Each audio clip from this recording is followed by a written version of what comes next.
हरे कृष्णा, दंड प्रणाम सभी को। थोड़ा सा इस बैकग्राउंड से अपन चलते हैं कि अर्जुन ने क्या 5 कारण दिए थे, क्योंकि वो 5वां कारण जो है इस चैप्टर 2 की समरी में आने वाला है। तो हम पहले रिवीजन कर लेते हैं थोड़ा सा कि क्या वो कारण थे जिसके कारण अर्जुन युद्ध नहीं लड़ना चाहते थे।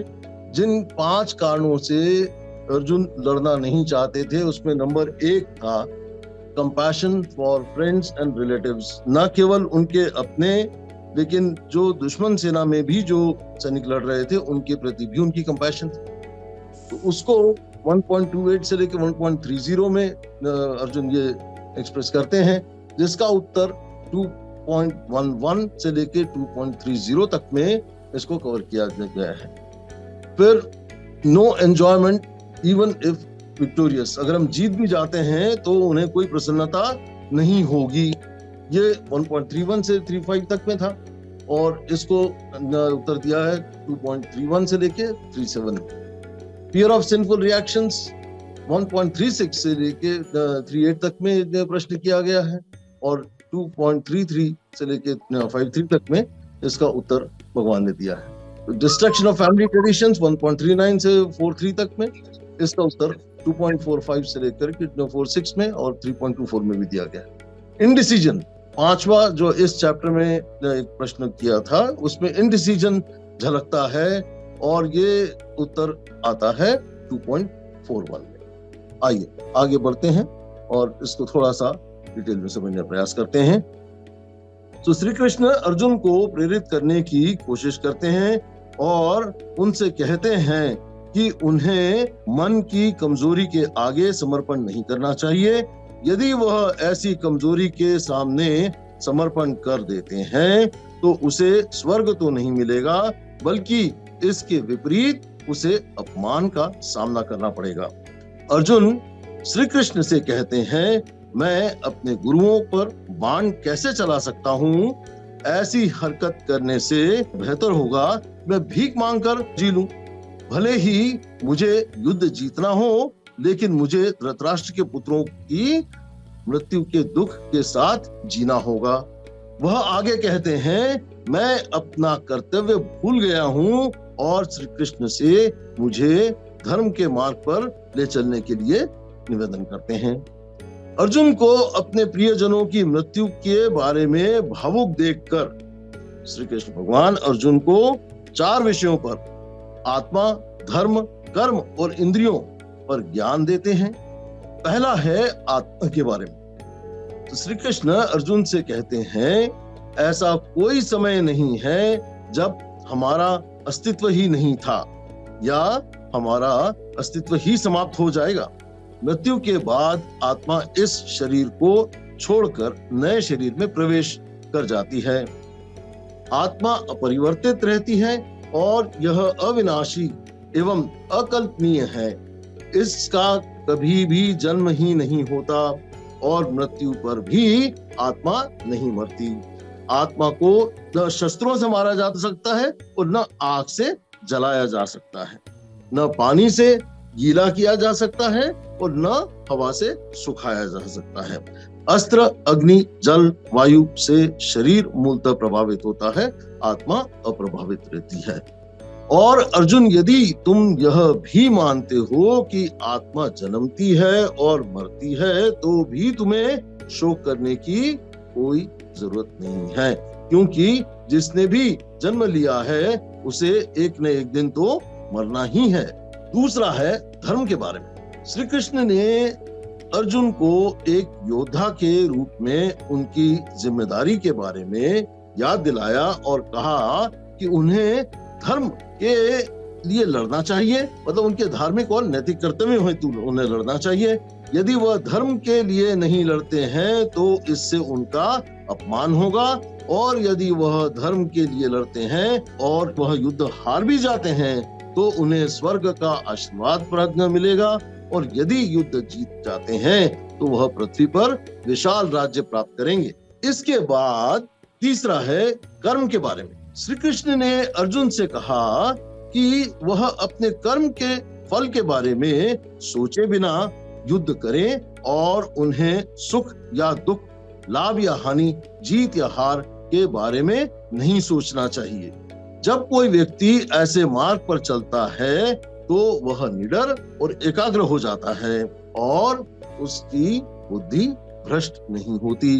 सतही शिक्षा वाले लोग वेदों में बहुत अधिक तल्लीन होते हैं, क्योंकि वे स्वर्ग, अच्छे जीवन, इंद्रियों की संतुष्टि और प्रसिद्धि की प्राप्ति की तलाश में हैं। लेकिन ऐसा करने से भगवान के प्रति भक्ति नहीं प्राप्त होती है और इसलिए वह अर्जुन से वेदों में वर्णित 3 गुणों, सतोगुण, रजोगुण और तमोगुण से ऊपर उठने के लिए कहते हैं। श्री कृष्ण आगे कहते हैं, अर्जुन को कर्म करने का अधिकार है, परंतु कर्म करने के फल पर उसका कोई अधिकार नहीं है।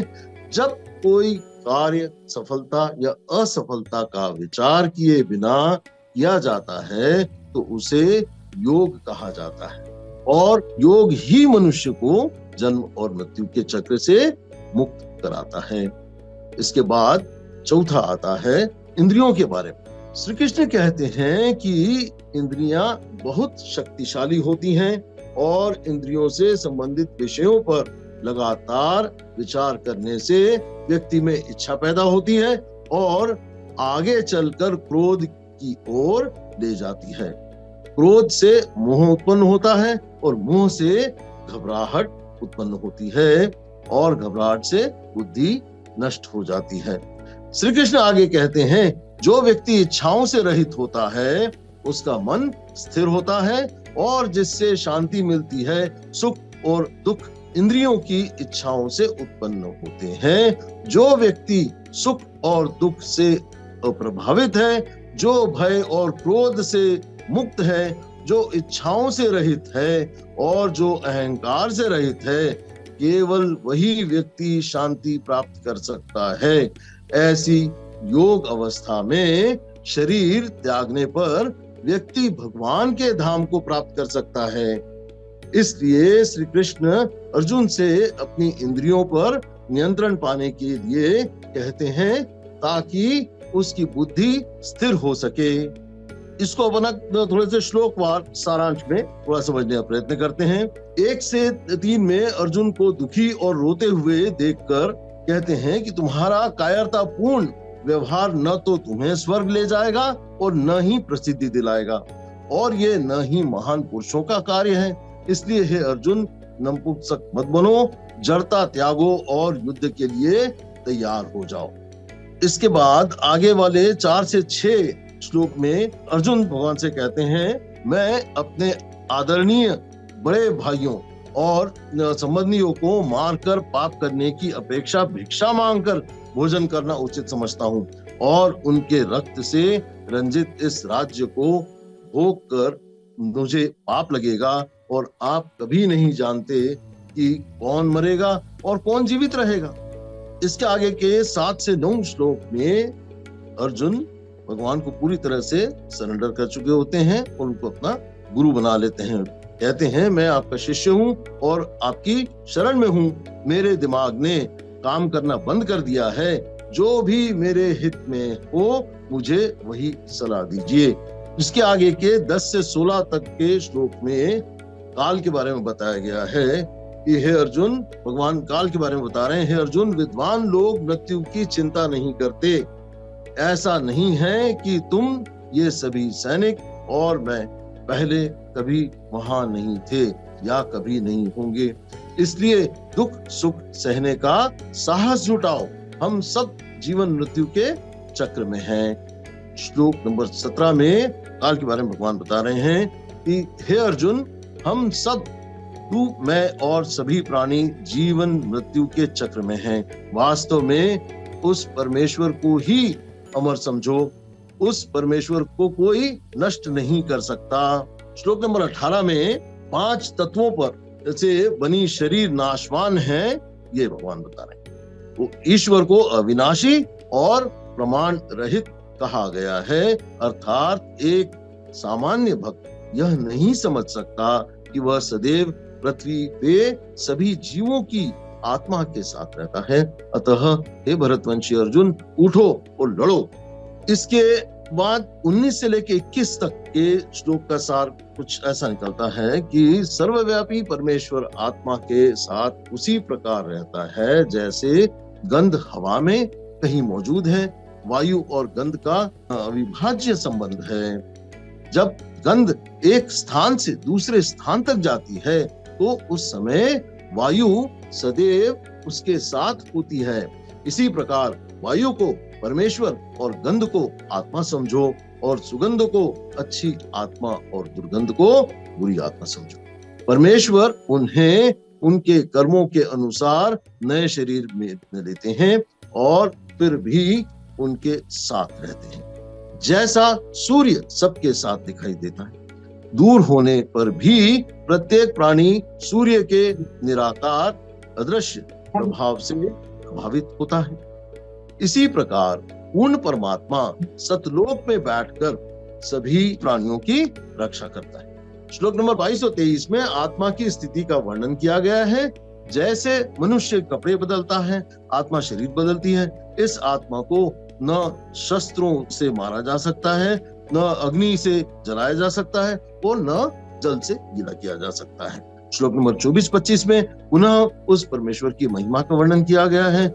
ऐसा कहा गया है कि ईश्वर अजय है, अघुलनशील और निसंदेह, और यह ईश्वर शाश्वत, सर्वव्यापी, अपरिवर्तनीय और अनादि है। इस ईश्वर का 5 तत्वों से बना अथवा अपनी आंखों से दिखाई देना वाला शरीर नहीं है। यह अचिंत्य है और इसे निर्दोष भी कहा जा सकता है। अतः अर्जुन, चूंकि यह ईश्वर आत्मा के साथ अभिन्न रूप में रहता है, इसलिए आत्मा अविनाशी है। अतः तुम्हें शोक नहीं करना चाहिए। 26 से 30 नंबर के श्लोक में यह कहा गया है कि शरीर के नष्ट होने या मृत्यु होने पर भी आत्मा नहीं मरती, क्योंकि भगवान उसके साथ अदृश्य रूप में रहते हैं। जैसे जीर्ण वस्त्र उतारकर नए वस्त्र धारण किए जाते हैं, उसी प्रकार इस शरीर को भी वैसा ही समझो, मतलब ट्रांसमाइग्रेशन ऑफ सोल। यह ईश्वर इस जीवात्मा के साथ पालक के रूप में रहता है। और यदि हम यह भी मान लें कि आत्मा निरंतर मरती रहती है और जन्म लेती रहती है, तो भी दुखी नहीं होना चाहिए, क्योंकि वह जीर्ण वस्त्र त्याग कर नए वस्त्र धारण कर लेती है। इसलिए शोक मत करो। जिसका जन्म हुआ है वह अवश्य मरेगा, और जो मरेगा वह अवश्य जन्म लेगा। तुम, मैं और ये सभी प्राणी पहले भी थे और भविष्य में भी रहेंगे, तो डरने की कोई बात नहीं है।